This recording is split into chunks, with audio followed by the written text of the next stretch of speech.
Before I kiss Cody's ring, he can kiss my ever-loving, you know what? Yeah, this is definitely not a Foot. show. But no, that is the gimmick now. If Cody beats you, you have to kiss his ring.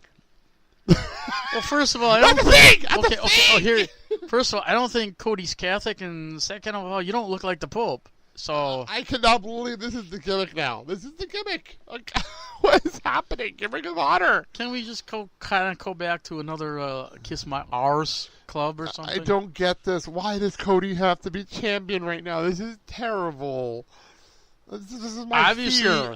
This was my fear when Cody won the title. Obviously, because they feel that he can handle it right now until someone that they feel is up to the task to take it off of him.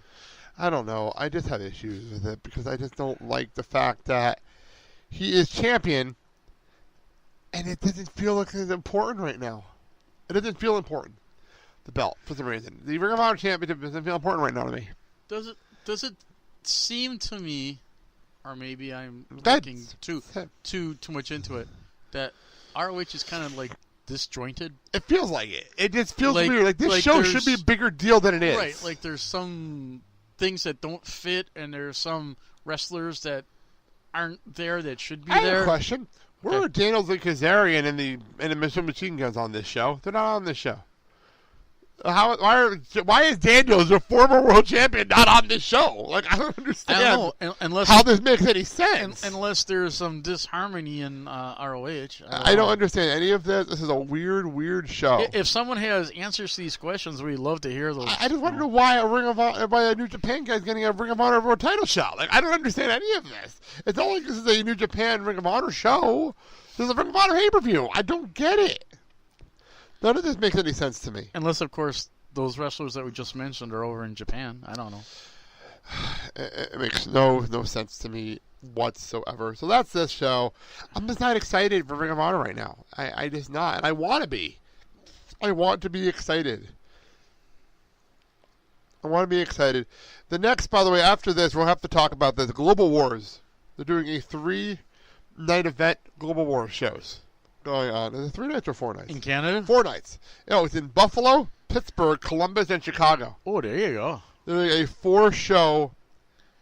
It's from the 12th to the 15th of October. Oh, there you go. So we'll have to sit and we'll go through that in October because that's going to be a lot of fun. Okay.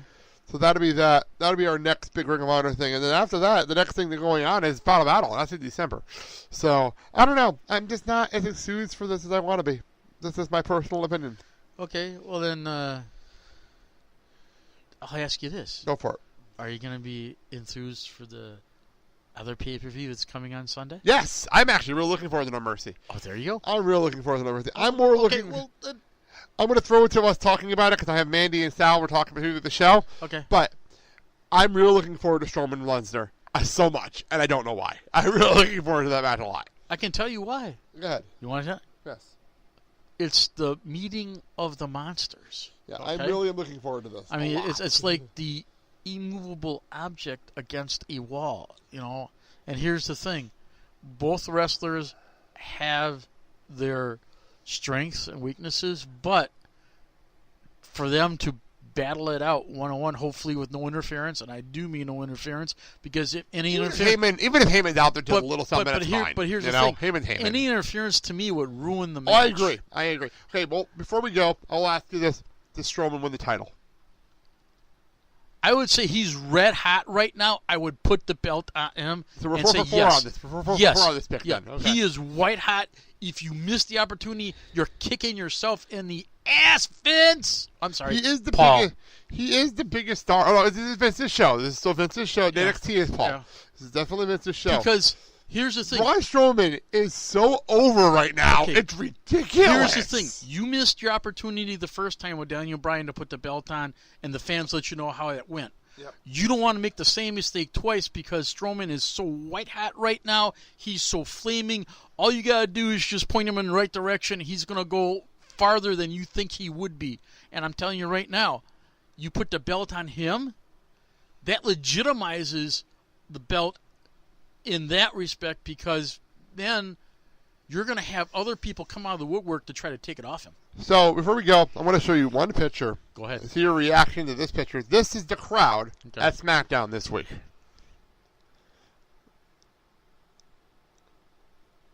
Was there a football game on that night? No. This is at Oakland. This is Oakland, California. Was there? This is it. This is the crowd. Okay. This is it. Okay. That was the show. So maybe a quarter full tops. So hang on, pop that back up. Yeah, that's the crowd. Okay. If I do some quiz from mathematician, I was gonna say maybe you got 500 people. Maybe 1,000. It was bad last night. I was on Tuesday night. That was bad. And it wasn't much better for Raw this week. It really wasn't better for Raw. The attendance is not good. SmackDown's worse though, and I'm blaming the champion for this right now because the champion is on SmackDown. Well, I got another thing that you can throw into their works that may have an effect on it. Go ahead. I think it's the things that are going on in the real world with the Hurricanes, with Houston, with Florida. It's California though, so I know, but everyone's trying to come together. You know, Houston, Florida, Puerto Rico. Puerto Rico right now as we're recording this. So I mean, there's other things that are going on. Mexico's earthquake issues going on. The earthquake. So there's other things going on that may kind of take away from something like this. I don't know. I look at it the opposite direction, in my personal opinion. Okay. Because I look at it like entertainment. Like for me, guess what? I'm going to the movies this weekend. Okay. It's a distraction for a couple of hours from the real world. That's how I look at wrestling in general. Okay. We went to a wrestling show last week. Yeah. It's a distraction from the real world. Okay. Why more people should look at it like that. Okay. That's my personal opinion. With No Mercy being this weekend, right? Yes. Who's playing on the Sunday night game? I don't know. I'll tell you in a second. I actually don't know because I'm not watching this. It's not the Packers or the Giants, so I have no idea. No, I know, but I'm just saying if you got two it's top head-to-head. teams, It's in head-to-head. And by the way, the show's in LA. By the way, on Sunday. By the way, so if you got two good teams playing on Sunday night, I think it's different though with the network era because everything's on the network. That's Sunday afternoon. Sorry, right? Sunday night. Oh, sorry. They're doing a London game this week too. So hang on. Raiders and the Redskins. Okay. LA, wait, hold on a second. Yeah, okay, it's in Washington. I was going to say, don't tell me they're doing a hate review in LA at the game. No, okay. It's in Here's the thing. With having the wonderfulness of having a network, you can watch No Mercy at a later time and still catch the game. If you're a Redskins or Raider fan, you're probably watching the show later. Right. Me, I'll be watching No Mercy live, so I'm looking forward to it. So all right. So we're going to see who basically is the biggest ass kicker at the end of this whole pay-per-view. I got one more thing I want to bring up, too, because you know this stuff better than Sal and Mandy do. Go ahead. Progress Wrestling. They are doing next year. They made a big announcement this week. Okay. That they're doing their big show of the year in 11 months at the Webley Arena. The Wembley Arena? Like the arena where the Who had their concert? The arena where Queen had their concert? WWE runs their house shows all the time in London. They're doing the Webley Arena next year. Hey, their biggest show of the year. Did we get in touch with Heenan about this? He is excited. I just couldn't bring him on here because of scheduling. Okay, the show today. Right. He's excited. He's really. Let's get Heenan on this. As a matter of fact, ProWrestling.net. He wrote a really good article about it over there. So let's play that for him. Really cool article. But it's really exciting. We look forward to talking with Heenan and coverage on this. Because, down the road. Yes. I mean, that's a big thing. It's a very big deal for wrestling in general. For wrestling in general, it's a very big deal. Because you got to look at the stadium. This is where the championship soccer matches happen. This is where major concert venues happen. And WWE does shows there all the time. Right. It's a big deal. So now to have this is a big feather in the cap. I mean, they explained to Sal, 11 months. They have 11 months to get the building full. That's plenty of time. They'll do it. That's plenty of time. And I would appreciate this. And I'll say this will be the last thing and we'll get out of here. Okay. I appreciate the slowness of Progress Wrestling. They're taking their time. They're slowly growing. They're doing house shows in the U.S., and then they go back, and they do their thing. They did a WrestleMania weekend show here. They're going to do it again next year. They do things slow and take their time, and they're slowly growing.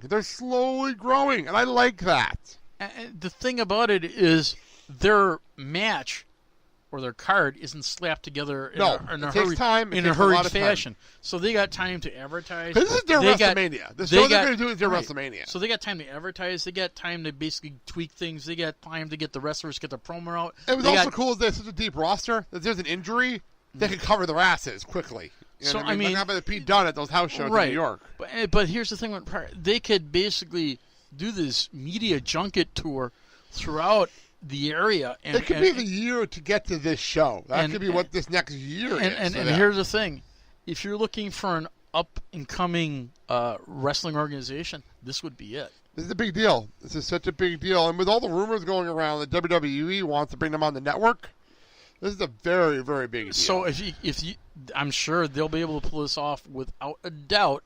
And basically, I don't expect. Listen to me personally. I don't expect an empty seat in that venue. I don't. By the way, it's going to be September 30th, 2018. That's when the show will happen. So there you go. We'll be in touch, Hayden. Yeah, and by the way, the Progress New Orleans shows are in April. Already, by the way, Progress New Orleans. That is officially happening. Looks like they're not going to be. It's not Chapter 62. They actually have their shows already booked through Chapter 61 in January.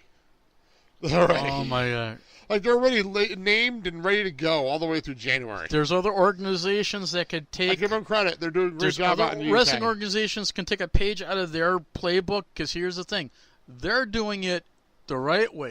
Old school, very old school way of doing it. They're working their way up. They're formatting their roster. They're getting their cards ready. They're doing the press junket. They're taking their time because they don't want to put a product out that is rushed, slapped together, and have the fans dissatisfied. All right. Well, that note, we're going to get out of here. Thank you for joining me today. This is a lot of fun going through all this stuff. No problem. No problem. Next time we do the show, we'll make sure you're on the main show and not squeezing in with editing. No, that's okay. So, hey, as always, please love and support your local indie wrestling organizations like we do ours, the BCW and Frankie. And we send a lot of love to him when we send listeners his way because I'm telling you, you have to go once to see his product and you're hooked. On that note, I'm going to send it back to me, Sal and Mandy, previewing No Mercy. Fading ocean to take me away back to strawberry fields and a God that was real till they took my sunshine away. Why does the No Mercy theme this year, Sal, sound like the beginning of Bray Wyatt's theme music? Or that one Undertaker. Yes, that they did the one that can hold my body down or whatever. Johnny Cash. That was the Johnny Cash year.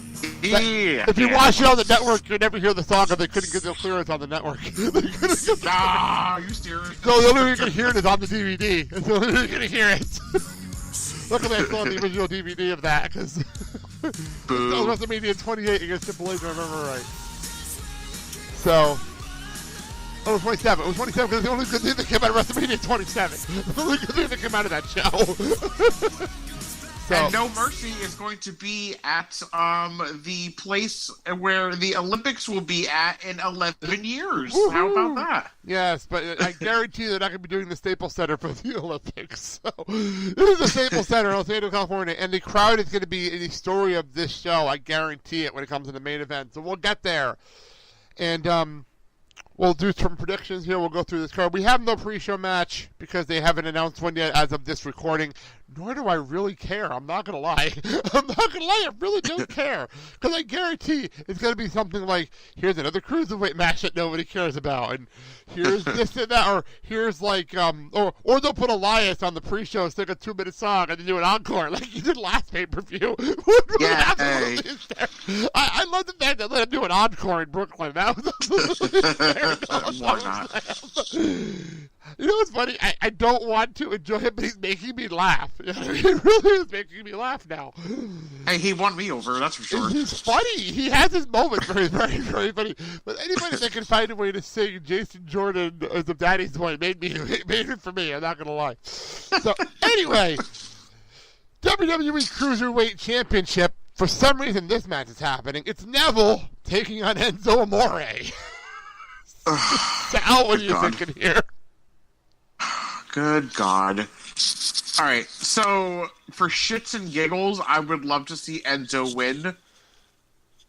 But at the same time, I don't want to hear him flap his gums for like 20 minutes every Monday. So I'm going to say Neville's going to retain for now. I hope Neville retains. Henny, what do you think? I wholeheartedly agree. Like, I would love to see Enzo take him down.